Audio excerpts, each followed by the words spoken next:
nuestros invitados. Ya está con nosotros Laura Quiñones, criminóloga, Pedro Guiraldes, ingeniero hidráulico y pescador experimentado, que conoce muy bien nuestro río Chubut. Y nuestro compañero Víctor Pombinio. Bienvenidos a los tres, ¿cómo están? Muy bien, bienvenidos. Bueno, muy bien. Pedro, bueno, vamos a ir por diferentes partes, pero Pedro, recuerdo muy bien la columna de opinión que escribiste en algún momento en el diario, en la que describís muy bien los ríos del sur en general, pero en particular el río Chubut. Y en aquel momento vos hablabas de una suerte de colador que podrían provocar las ramas de los sauces.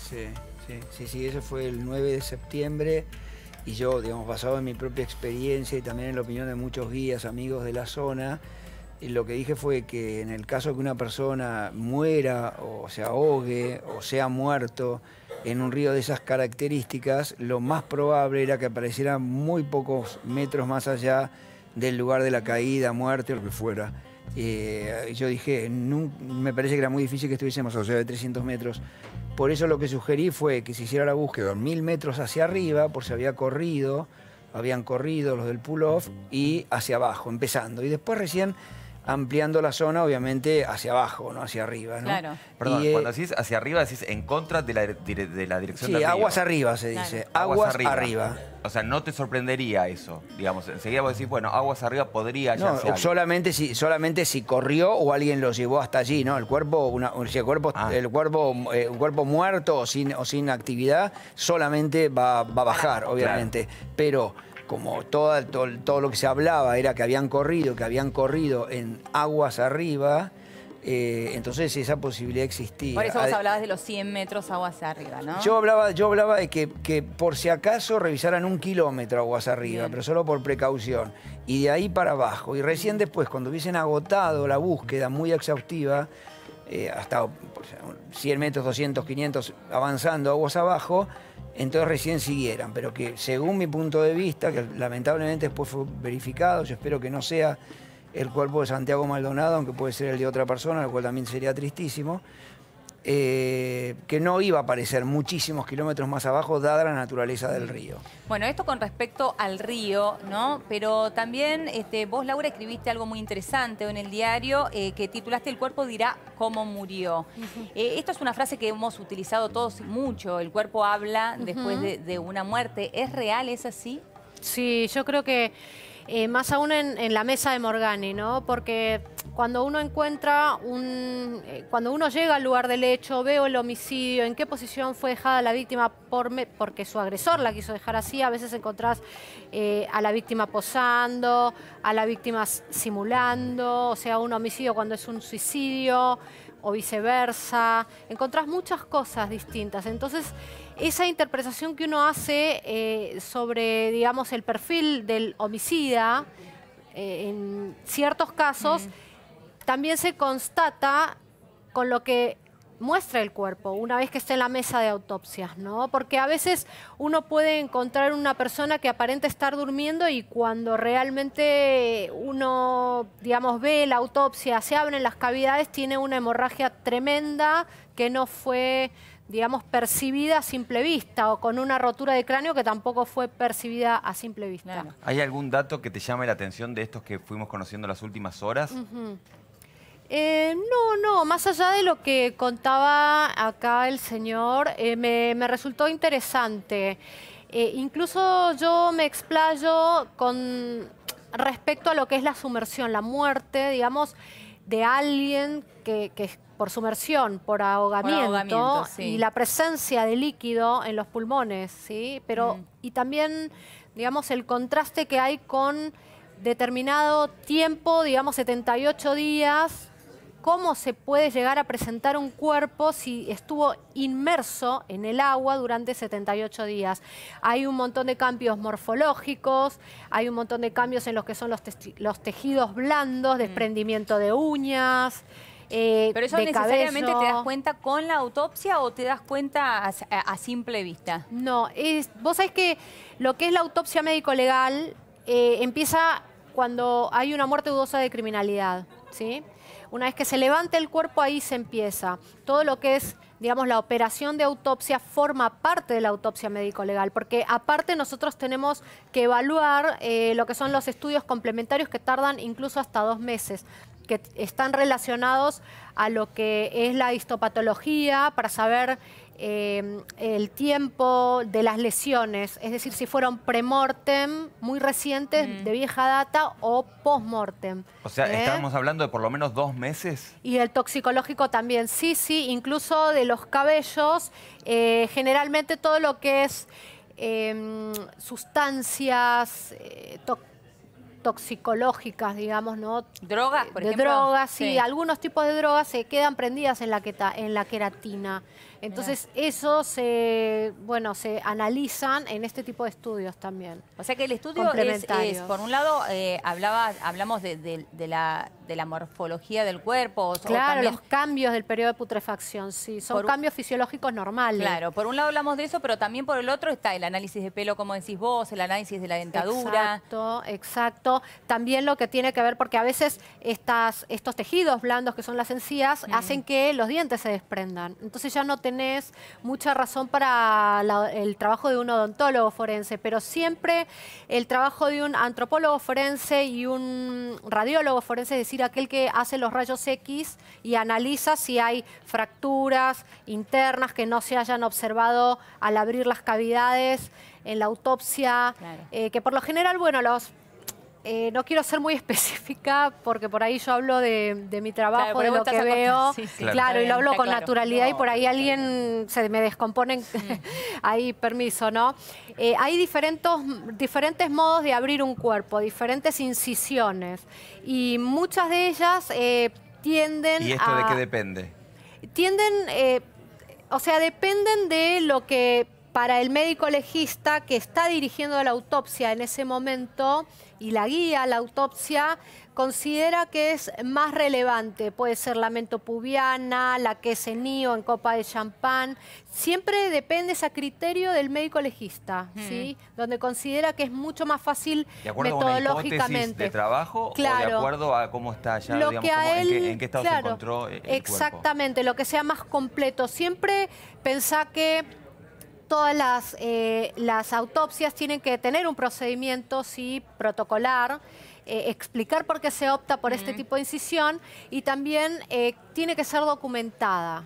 Está bien. ¿Sí? Y mientras el médico va encontrando, va relatando qué es lo que encuentra, dónde lo coloca, etcétera, etcétera. Claro. Ahora, Laura, vos hablabas del estado de putrefacción, depende de la cantidad de tiempo que estuvo sumergido o no en el agua. Pedro, contanos cómo son las aguas del río Chubut, qué temperaturas tienen. Depende de la época del año, son ríos que en época de deshielo, estos ríos tienen 2 crecidas al año, unas son por deshielos, que son a fines de la primavera, y otras son por lluvias, que en general son en el invierno, antes del invierno, durante el invierno, y pueden tener, yo he estado en ríos desde 2 grados de temperatura, pero también puede ser que cuando el agua se calienta mucho, que no es el caso de todo este periodo, lleguen hasta 20 grados, lo cual es excepcional. Yo entiendo que en el periodo que esta persona muerta ha estado en el río, la temperatura tiene que haber sido bastante baja. Cuando decimos bastante baja, estamos más cerca de los 2 grados, 8 grados. grados. No, yo diría 6, 8, 10, dependiendo de un montón de cosas. Si el río en ese momento se está alimentando con aguas de deshielo o si se está alimentando con aguas de lluvia. Este es un río que tiene 810 kilómetros de longitud. Nace en el Cerro Carreras, me parece que es muy cerca de Bariloche, 40 kilómetros al sur de Bariloche y unos 40 kilómetros al oeste del lago Mascardi, para que menos se ubique en Lago Gutiérrez. Tiene un primer tramo bien de río de montaña y después se transforma en un río de llanura. Bueno, quería, Pedro, preguntarte algo. Una persona escapando, ¿no? Sí. Que no conoce la geografía, ¿puede, sin estar herida, ahogarse o sufrir dificultades en ese río? Sí, yo tengo lamentablemente amigos pescadores muertos, ahogados en el río, y también tengo familiares de amigos pescadores muertos en el río, simplemente pobladores de la zona. En el caso de los pescadores se agrega un tema, es que nosotros pescamos con una cosa que llaman waders, claro, el wader, y las botas por encima. En unas fotos muy truculentas, que yo también he recibido, como las deben haber recibido muchos, el cuerpo que muestran, que todos dicen que es el cuerpo de Santiago Maldonado, a mí no me consta, tiene puestas botas de vadeo. Las botas de vadeo son unas botas muy caras, que se usan especialmente para vadear. El inconveniente que tienen es que son muy incómodas para nadar. Eso quizás, digamos, Sí, estoy tiene diciendo... mucha vestimenta también. Sí, mucha vestimenta, sí, exacto. ¿Las botas de vadeo se podrían llenar de agua? No se llenan de agua, los que pueden llenar de agua son los waders. Las botas de vadeo siempre están llenas de agua, porque es lo que va por arriba de todo y están siempre mojadas. Pero el tema es que son relativamente pesadas. Y a veces tiene un efecto bastante particular, que algunas botas de vadeo flotan. Y contra lo que se piensa que pueden ayudar no es así, porque las botas de vadeo te levantan los pies y te meten el cuerpo debajo del agua, o sea, te ponen en una posición incómoda. Estas son todas hipótesis. La realidad es que estamos hablando de un río que en 100 o 150 metros tiene cambios de estructura completos. Se puede pasar de lo que nosotros llamamos una corredera, en inglés le dicen riffle, que puede tener 5, 10, 15 centímetros de agua, obviamente, cuando hay una crecida más, cuando está abajo. Después de ahí normalmente tiene otras estructuras que en inglés se llaman runs, que son los lugares por los que el río corre, llamémosle apaciblemente. Una cierta corriente intermedia. El río Chubut no es un río correntoso, salvo en los correderas. Y después otros lugares se llaman piletas, pools, en los que a veces incluso el río pega la vuelta. Y rodeado por eso, lo que estamos viendo en la imagen, las ramas, que esa es la trampa. La trampa son los coladores de la orilla. Por eso es muy raro que un objeto flotando, sumergido o semisumergido no termine debajo de los coladores. Perdón, Claro. Laura, las condiciones naturales de las que habla, ¿no, Pedro, respecto del río, ¿pueden atentar contra el trabajo de los peritos o no? No. Digo, ¿pueden haber operado sobre, digamos, el cuerpo y hacer El más futuro difícil? trabajo, no, porque han habido casos donde también se han encontrado personas sumergidas, flotando. Hace muy poco, bueno, el caso de la madre que tenía una herida de bala en la espalda en el Tigre, en el río Tigre. Creo que son distintas aguas, ¿no? Sí, sí, Usted con lo sabe temperaturas más que completamente eso. diferentes. Es decir, las aguas de Claro. los ríos de acá tienen entre 20 y pueden llegar hasta 30 grados. Claro, y Y acá ya estamos hablando de 0 a 20. Claro, y aparte hay distintas alimañas, no son lo mismo un río, por ejemplo, que tiene moluscos, que tiene, no sé, peces que pueden llegar a deteriorar, o sea, comer los tejidos blandos. Entonces, yo creo que hay mucha experiencia con respecto al tratado de este tipo de cuerpos en sumersión, ¿no? O Ahora, sea, no- ¿se puede determinar exactamente la data de muerte? A mí me resultaría medio difícil, es decir, si estuvo 78 días sumergido, ¿sí? O, perdón, inmerso, ¿no? ¿Por qué? Porque es el deterioro del tejido blando y fíjense ustedes si en el tejido blando, que está totalmente deteriorado, hay huellas, digamos, o improntas dactilares, etcétera, rastros de alguna dinámica violenta, agresiva, que haya ocasionado la muerte de este chico, eso no se va a saber. Entonces queda como una muerte indeterminada, ¿sí? Cuando no, las improntas que hablan entonces de la sí muerte... le juega en contra. Y claro, eso depende, porque no hemos visto el cuerpo en realidad. Laura, ¿vos viste las fotos ¿no? que están circulando? No las he visto en su totalidad y yo son fotos las que he observado.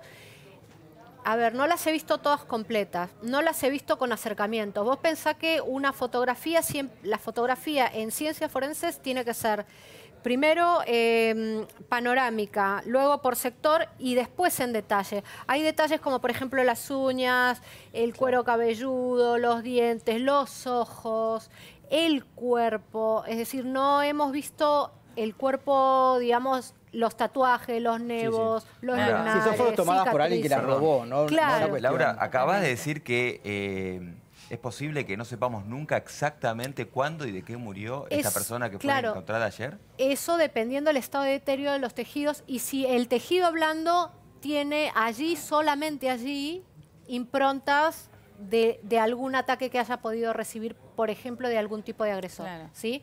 O si no, no.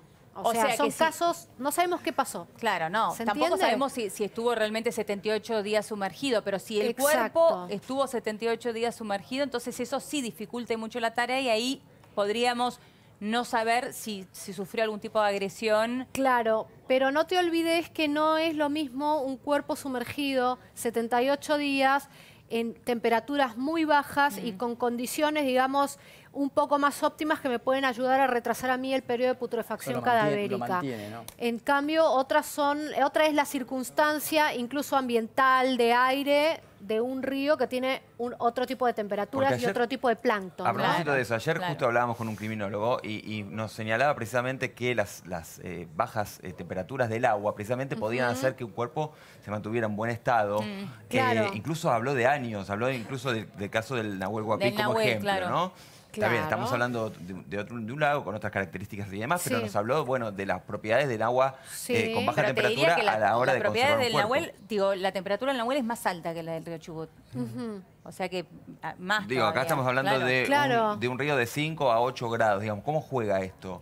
Y eso es más que nada, yo pienso, valoración del médico forense. O sea, yo no me animaría a ir tan lejos, ¿sabes? No me animaría a ir tan lejos, porque yo no sé si el cuerpo fue encontrado sumergido, o sea, abajo del agua, o la mitad del cuerpo ha estado afuera y la mitad adentro. Igual hay una cosa, ¿sí? si hubiera recibido un golpe fuerte o un balazo, eso sí, cualquiera de las dos cosas se van a por supuesto, el orificio de bala siempre va a ser un orificio, un golpe fuerte. Una puñalada. Claro, la rotura de cráneo, por ejemplo, la presencia de una rotura de cráneo, la rotura, por ejemplo, en un caso de ahorcadura, rotura del hueso ioides, perdón, sí, ahorcadura, rotura del hueso ioides, tenés un montón de variables, ¿sí? Pero todo tiene que ver con la conservación del cuerpo. Los pulmones con petequias en caso de asfixia, simplemente si fueron caídas, si el joven cayó, si hubo paro cardíaco, es muy difícil, me parece a mí, ¿no? A esta altura.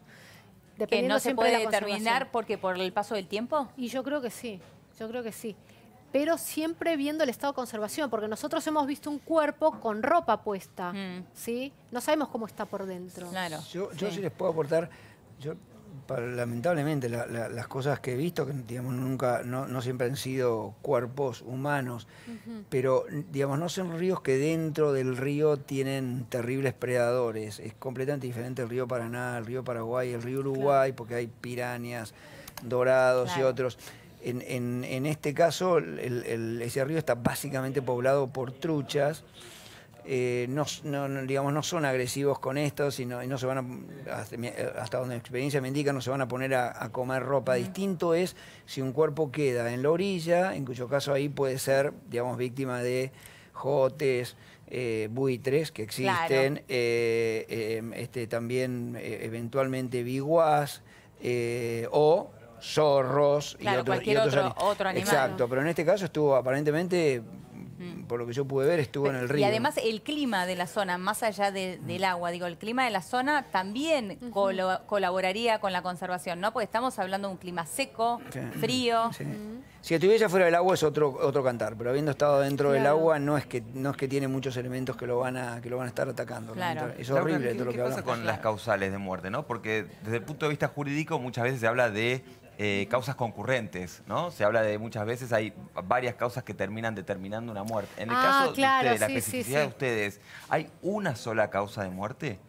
¿O se puede dar una sumatoria? Eso lo tiene que valorar el médico legista. A mí cuando me llega un informe ya, digamos, el dictamen de una autopsia con las fotografías, a veces las filmaciones, para yo constatar que lo que me está diciendo está aprobado y yo en mi informe, cuando estoy afirmando algo, es de acuerdo a lo que yo estoy recibiendo y el dictamen de una autopsia.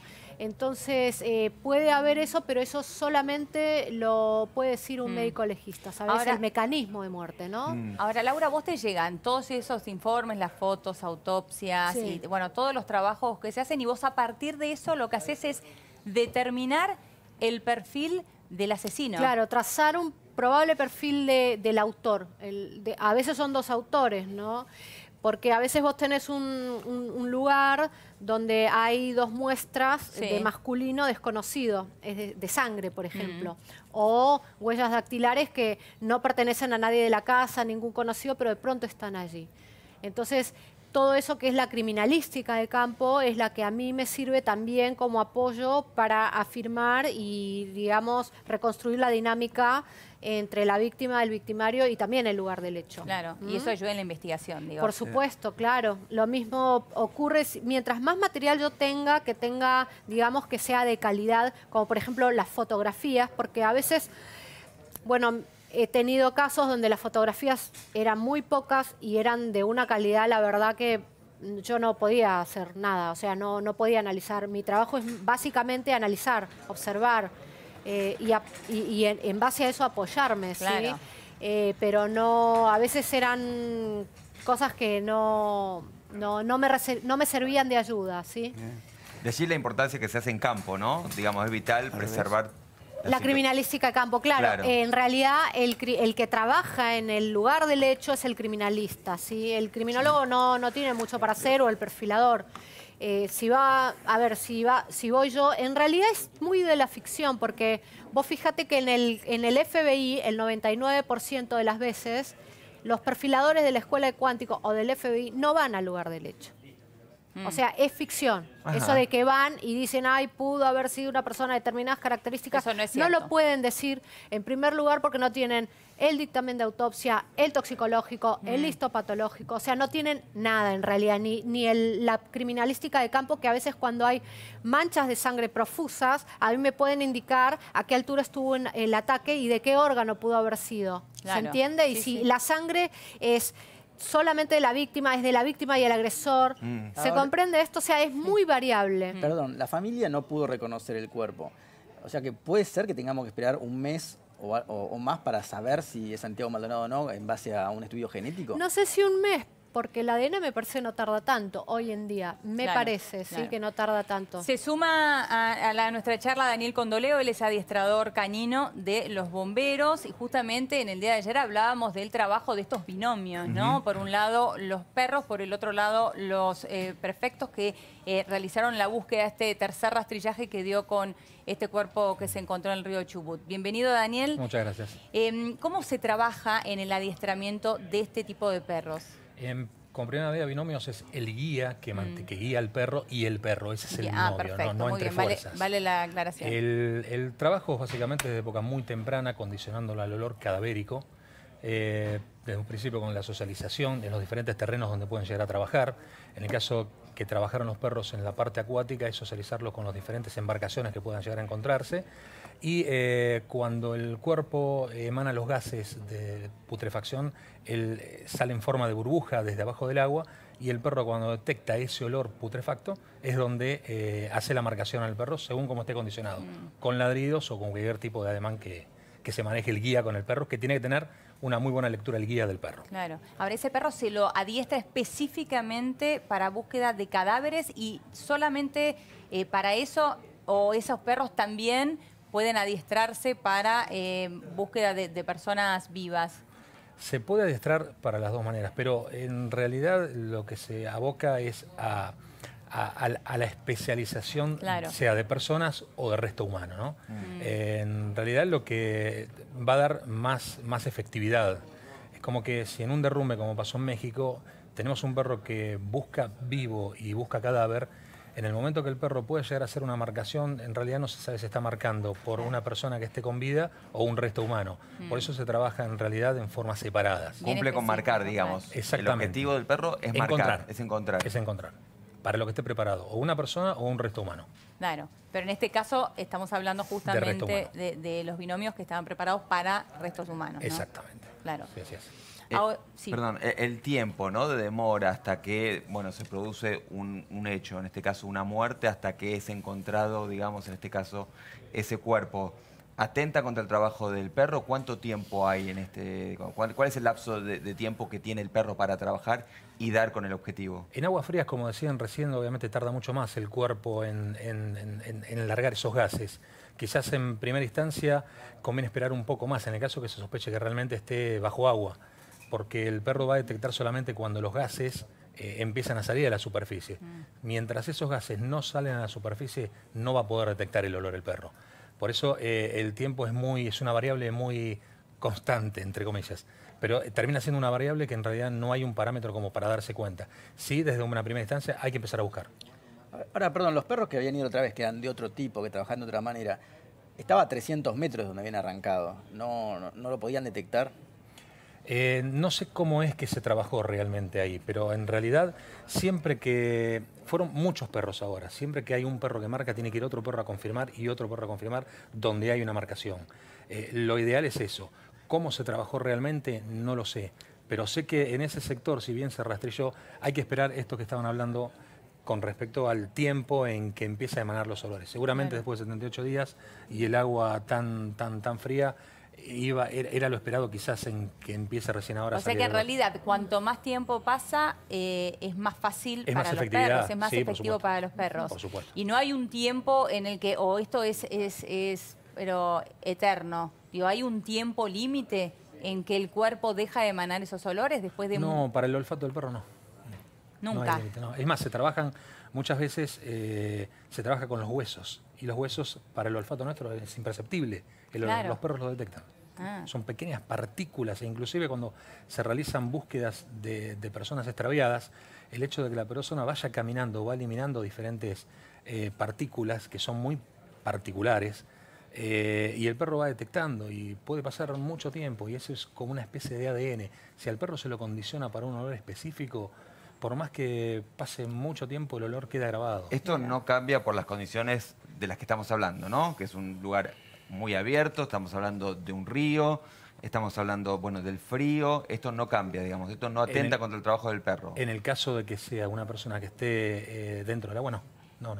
Las lluvias tampoco En el caso alteran. adentro del agua, no. Nada. No, porque sale hacia arriba, es más liviano. Claro. Yo no sé qué información tienen ustedes, pero al margen obviamente de la extraordinaria utilidad de los perros, tengo entendido que esta vez este cuerpo fue descubierto a simple vista. Yo no sé si esta es una información que fue confirmado o no.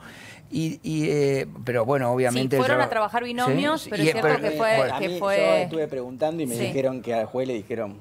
Ahí está. Fue a simple vista, sí. Estamos de acuerdo. Y después hay otro aspecto. Yo veo que se pone obviamente mucho el acento en la parte de digamos, criminal, etcétera, sin ser para nada un experto en todos esos temas. Yo lo que digo es que jamás debería descartarse la hipótesis de un simple ahogo, porque pasa todo el tiempo y yo tengo amigos y parientes de amigos ahogados que son gente que sabía nadar perfectamente, habituados a andar por esos lugares. Y que les ha pasado pescando. Pescando, pero no por el tema del wader, como decías vos. Pueden ser muchas cosas. Que a veces se les llena de agua. Caerse, golpearse, terminar debajo de un tronco, terminar debajo de un colador, etcétera, claro. etcétera. Y después hay otro aspecto que yo, por ejemplo, estas fotos tan feas que hoy vi con el tema de las botas de vadeo que pueden dar algún tipo de pista, porque quiere decir que esa persona estaba equipada con botas de vadeo, quiere decir que pensaba vadear el río. Después hay otro aspecto que me parece que no ha sido lo suficientemente investigado. 1500 metros arriba de la tranquera y el puesto de vigilancia del pull-off de los usurpadores, hay una zona del río que se llama el Pichal, que el río tiene varias ramas.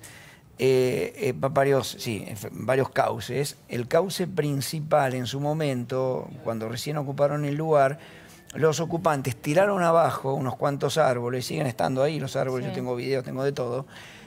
¿Para qué? Para impedir el paso del río, porque a partir del momento que ellos estuvieron allí, los pescadores no pudieron más utilizar el río, se prohibieron las flotadas y eso trajo un problema obviamente de falta de trabajo para mucha gente. Además, entonces, también, lo estoy diciendo como una hipótesis, puede ser que alguien que no supiera nadar, lo que hubiese intentado es llegar corriendo a ese lugar, y las pasarelas son peligrosas porque son troncos tirados, entonces una persona se puede caer. De nuevo, le digo solamente a modo de hipótesis, y si quieren en algún momento les facilito un video para que vean lo que era el paso de las balsas por debajo de esos troncos caídos. Nadie puso demasiado acento en eso. Bien. Vamos a volver un minutito, ya seguimos con todos ustedes. A Esquel, allí está Federico Olavarría. Federico, reconectamos con vos.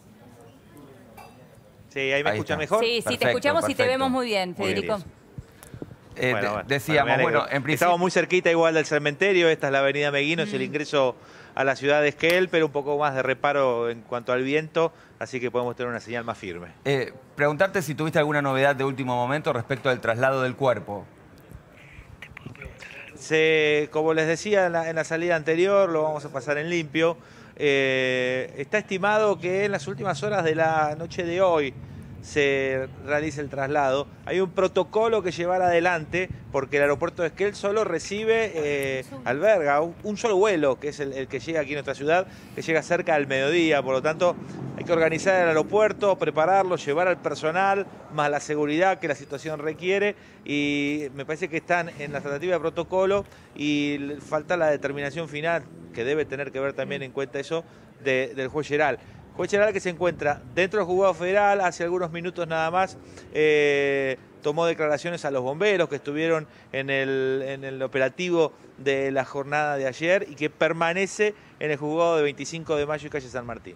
Federico, ¿ha trascendido quiénes acompañarán el traslado de este cuerpo? Si la familia viajará en este mismo avión, ¿quiénes más estarán allí? Yo no sé cuáles son las probabilidades de que esto ocurra sin la identificación del cuerpo encontrado, porque van a ir en un avión de prefectura. Yo no sé si civiles pueden viajar en ese tipo de avión. Lo cierto que la familia, antes de salir de Esquel,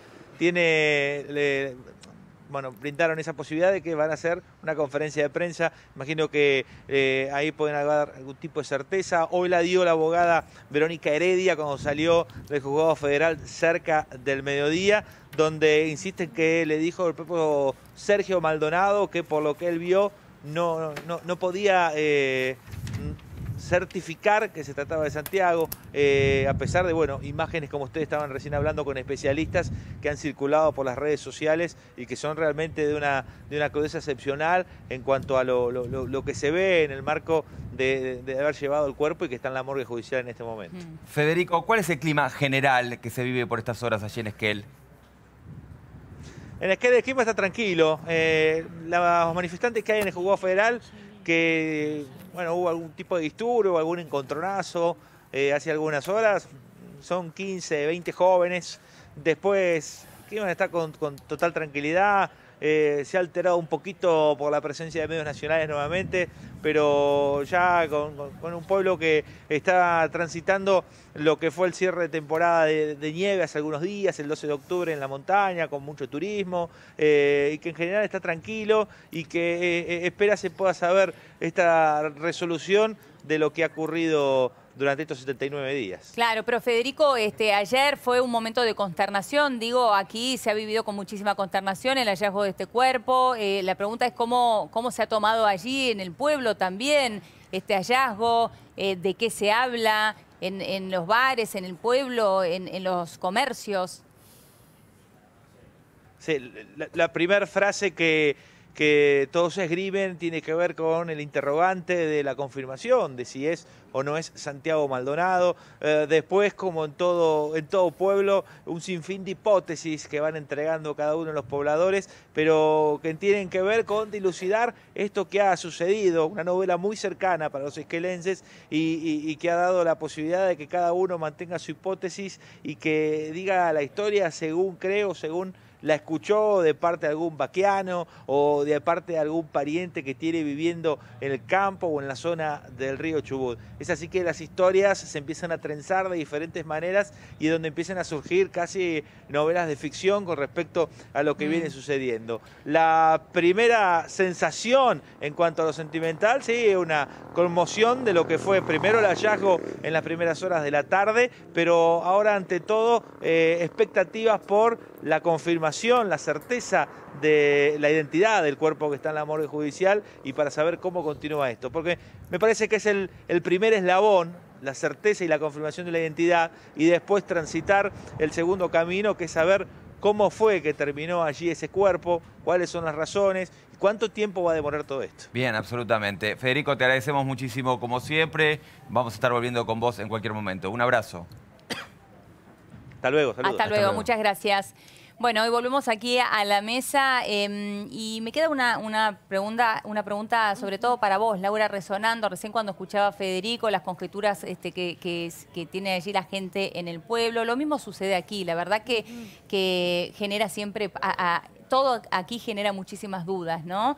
Se duda absolutamente de todo. El caso Nisman todavía no ha sido resuelto. Son muchos los casos que terminan sin una resolución certera aquí en la Argentina. Entonces todo queda puesto en la ciencia, ¿no? En los resultados que dé la ciencia. ¿La ciencia es falible? Sí, por supuesto. Las ciencias forenses son falibles. Vos fíjate que en Alemania hubo un caso de una asesina en serie a la cual se llamó el fantasma de Heilbronn. Atacaba, supuestamente su ADN fue encontrado, el ADN de una mujer fue encontrado en diversas, digamos, provincias de Alemania, pero con diversos mecanismos de muerte, o sea, todo lo que te puedas imaginar. ¿Y qué resultó siendo? Buscaban a una mujer, pero ¿qué pasó en realidad? Pasó que un día una de las empleadas de la fábrica de hisopos que se utilizan para el levantamiento de rastros estornudó sobre los hisopos. Entonces, todo ese ADN era contaminado y siempre llevó hacia una misma mujer que era nada más y nada menos que la empleada y no una asesina en serie. Pensando en eso, quería preguntarte si la participación, tal y como pide la fiscal de la causa, es decir, que bueno, que en la autopsia participen todas las partes, puede dar claridad, digamos, puede llevar certeza al resultado final. Sí, por supuesto, sí. ¿Lo ves positivo? Sí, porque para eso en realidad está el perito de parte. El perito de parte es lo que hace es controlar que, por ejemplo, una toma de muestras, una toma de test psiquiátrico, psicológico, una autopsia, estén, digamos, se sigan todos esos procedimientos que exige el protocolo. Si esto falla, se puede incluso impugnar la pericia, porque llega a una resolución errónea. Claro. ¿Se entiende? Sí, sí. Aunque a veces hay, digo, un orificio de bala siempre es un orificio de bala. Entonces, hay modos donde se puede decir, no, esto estuvo contaminado, no, el envase estaba de tal manera, lo que se encontró fue de otra manera, pero siempre es un respaldo para una de las partes que haya un perito, digamos, que controle, un perito que proteja la integridad de ese procedimiento jurídico. Ahora, al margen de las impugnaciones que pueda haber posteriores, con una intencionalidad, ¿no? Con la defensa de algún interés, sí. ¿no? Claro, porque lo que se impugna es el procedimiento también, ¿sí? Si fueron mal tomados, es lo mismo que yo te tome el test, no sé, de Rorschach, ponele, o el test de Bender, que son unas pequeñas láminas gráficas simples que vos tenés que copiar. Yo te digo, copia esto, a lámina tal como la ves. Y yo te entrego todas las láminas del Bender dada vuelta, ¿sí? Yo no me doy cuenta, te las entrego sin querer dadas vueltas. Vos lo que vas a dibujar cómo es. Dado vuelta. Claro. Entonces, yo después veo el protocolo y digo, uy, no, este hombre realmente tiene un problema neurológico. Pero para eso está el perito de parte que controla eso de que sea bien entregado, que vos tengas el lápiz que corresponde, que se te diga cómo tenés que hacerlo de manera coherente, o sea, lo que indica el protocolo. Porque a veces puede haber alguien que diga, no, haz lo que te parece. Sí, un control de procedimiento. El procedimiento. Ahora, tengo una consulta. La vocera de los mapuches, de ahí del pull-off, y ahora la abogada de la familia Maldonado están poniendo en duda y dicen que el cuerpo pudo haber sido plantado. Vos para plantar un cuerpo tendrías que haberlo tenido 78 días en algún lugar y haberlo depositado ayer en otro. Eso sería del todo evidente. Depende también la data de muerte, ¿no? Claro, bueno, depende de dónde lo conservaste durante cuánto tiempo. ¿Sería evidente para un forense esto o no? Sí, sí, podría llegar a serlo porque a veces si vos conservaste mucho tiempo en un freezer un cuerpo, se fue derritiendo, digamos, se fue derritiendo esa agua, pero siempre quedan como cristales, ¿sí? En algunos órganos, pero es todo, siempre tiene que ver con el estado, siempre tiene que ver con las variables que tienen, digamos, no lo tengo que decir yo, sino aquellos peritos intervinientes, aquellas fuerzas intervinientes que son interdisciplinarias en este caso. No te olvides que está el equipo de antropología forense.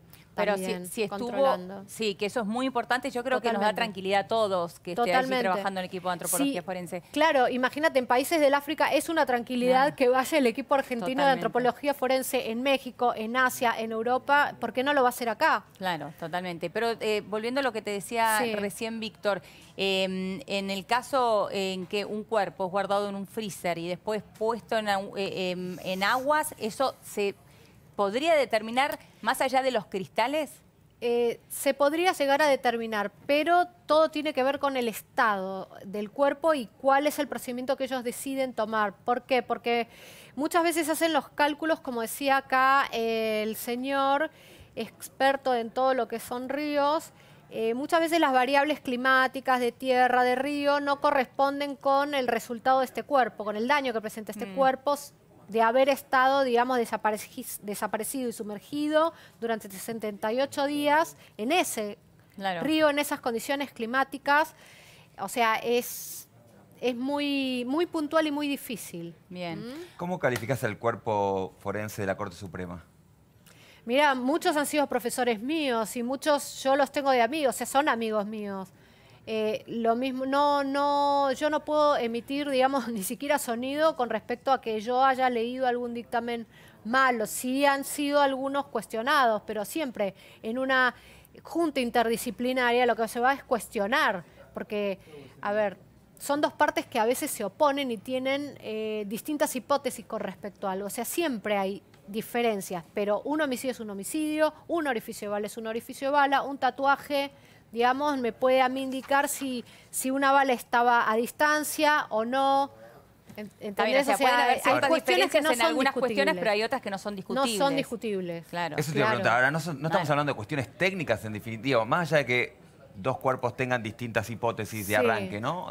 A la hora de investigar. Luego hay una verdad objetiva, digo, hay estudios que demuestran una cosa. Pero vos tenés un protocolo que cumplir. Entonces, ¿y la diferencia si no pasa por los protocolos? Protocolo, La diferencia quizás pasa entre por supuesto, el levantamiento de rastros. Si yo te digo, el levantamiento, por ejemplo, de rastros de una bomba explotada, no puede ponerse los rastros de la bomba, ¿sí? en una bolsa de madera, por ejemplo, en un sobre de madera, como si se tiene que colocar la ropa ensangrentada, ¿se entiende? Sí. A eso se tiene que preservar en lata. Entonces vos no podés, vos tenés que seguir ese protocolo. Si no seguiste ese protocolo, los resultados pueden cambiar. Claro, podés contaminar y puede ser distinto el análisis. Ahora, yo de nuevo, no soy un experto como la señora, pero yo sigo observando como un sesgo muy de análisis de crimen y de asesinato y balas y golpes. Y yo digo, no, la alternativa más simple, que es que una persona escapándose en un río, y por lo que yo he escuchado, que no sé si es cierto, pero que no le gustaba nada el agua y que no sabía nadar. Esto sea todo en un contexto. Claro, ¿no? Sí, por supuesto. Claro. Ahora, lo que pregunto, o sea, si las otras hipótesis no se analizan, o sea, no se analiza la posibilidad de agua. Sí, se analizan todas. De hecho, se analizan allí seriamente. Nosotros aquí lo que estamos es manejando diferentes hipótesis dentro de todo lo que fue este proceso de búsqueda, todo lo que se ha dicho, el enfrentamiento que existió con Gendarmería. Claro, pero también podría terminar todo esto en, a ver, lo estoy diciendo de nuevo, como podría terminar como una persona que por causas que se desconocen se ahogó y estuvo 78 días en el río. Claro, por eso se habla que habría omisión entonces de otro tipo de signos en el cuerpo que me harían pensar si no están esos signos en el cuerpo y hay otros que sí me indican un accidente, ¿entendés? Una muerte accidental, se puede hablar de eso, pero estamos nosotros en este momento hablando de una muerte de dudosa criminalidad. O sea, que puede ser accidental, natural, homicidio, suicidio e incluso una muerte que no se sabe qué pasó. Recordemos que era la principal hipótesis del juez Otranto. Totalmente. Indeterminada. Que se había ahogado. Lo dijo en una entrevista con La Nación y eso motivó la familia pidiera que lo apartara. Exactamente. ¿Ha habido como un sesgo en contra de esa hipótesis o me equivoco? No, bueno, la familia pidió que se lo apartara porque dijo que estaba prejuzgando. De alguna manera, bueno, era de hecho, un juez que la carátula de la causa era no desaparición forzada de persona, para lo cual, bueno, estamos hablando de otra cosa. La hipótesis de máxima, digamos, ¿así se trabaja?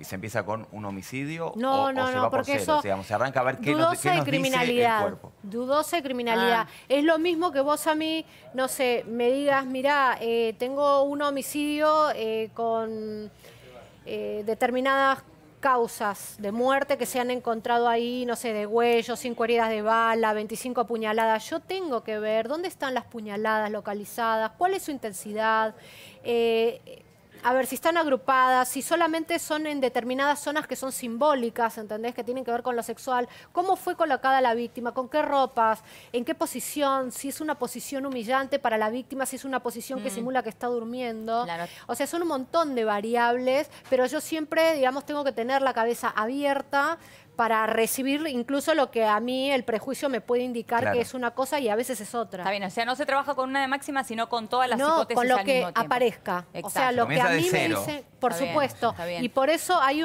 interconsultas. A mí, por ejemplo, si se me consulta de alguna fuerza policial por un hecho, siempre, por supuesto, es con anuencia o autorización o del juzgado de la fiscalía, y siempre es una segunda opinión, ¿sí?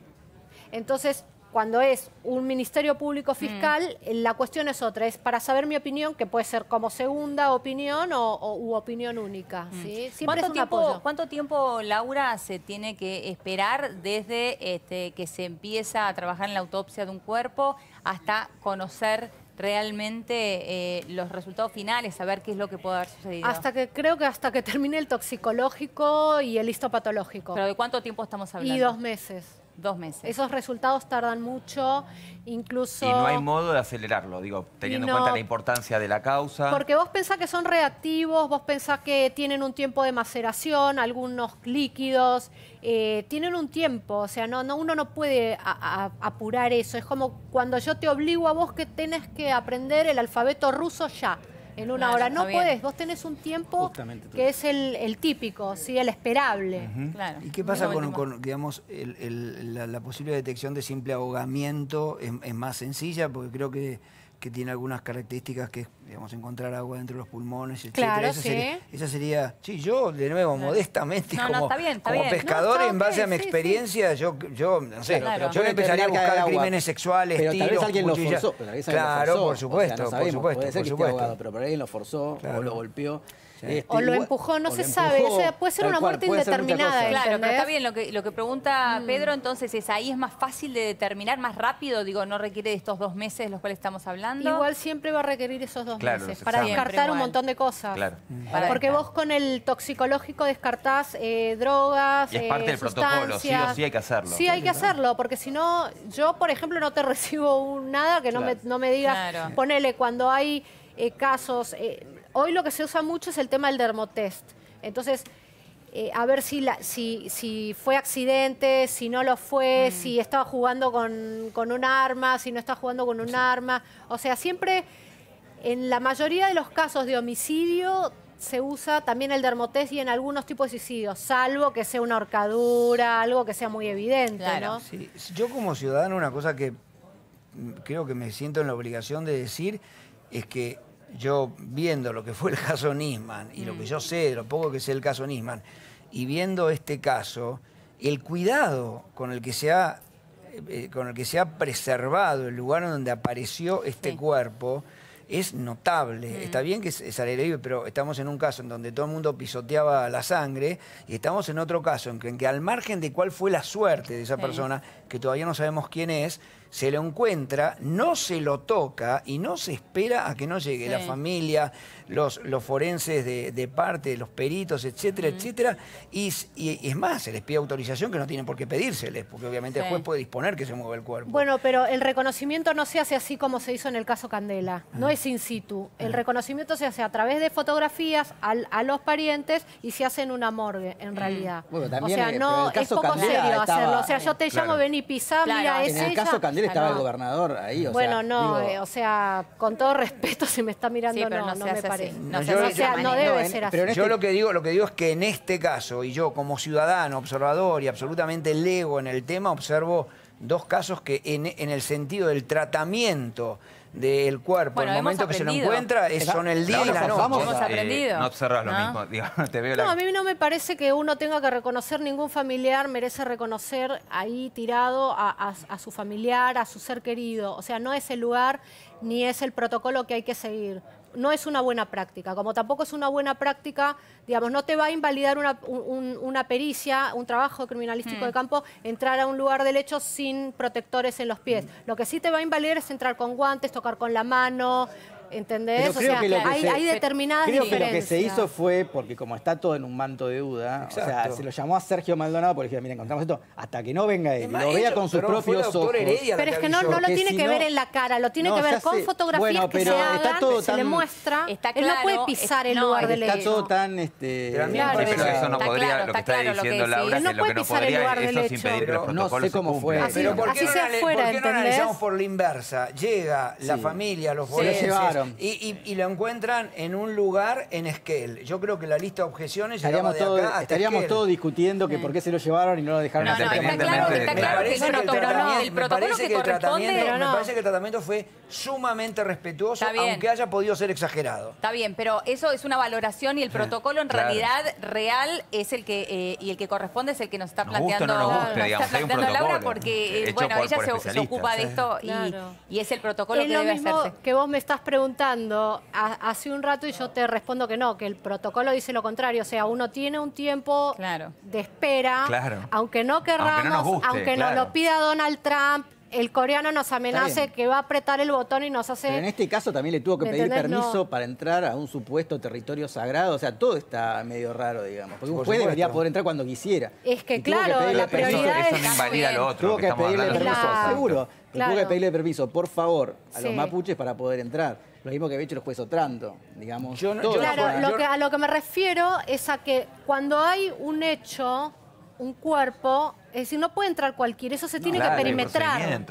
Eso se tiene que perimetrar y se tiene que hacer un levantamiento de rastros. O sea, no puede entrar cualquiera. El levantamiento lo tiene que hacer un criminalista, tiene que estar ahí el que hace la planimetría, el fotógrafo, el médico legista. ¿Pero vos decís que acá no se hizo eso? Que hace no lo sé, pero el señor está diciendo que entró la familia. A mí me parece que no es un lugar para reconocer a la familia. Yo digo que se convocó a la familia para llevar tranquilidad a ellos, número uno, y a la ciudadanía. Y que me parece que el tratamiento que ha recibido este caso es un tratamiento infinitamente más respetuoso que el que vimos en otros casos. Pero la tranquilidad de la familia no puede ir en contra, no puede ir en detrimento de un procedimiento. No, pero es cierto, hay un punto. Es cierto de que esto que está aclarando ahora Pedro, que si bien el protocolo es evidente que es el que vos decís, Laura, lo que él está diciendo es...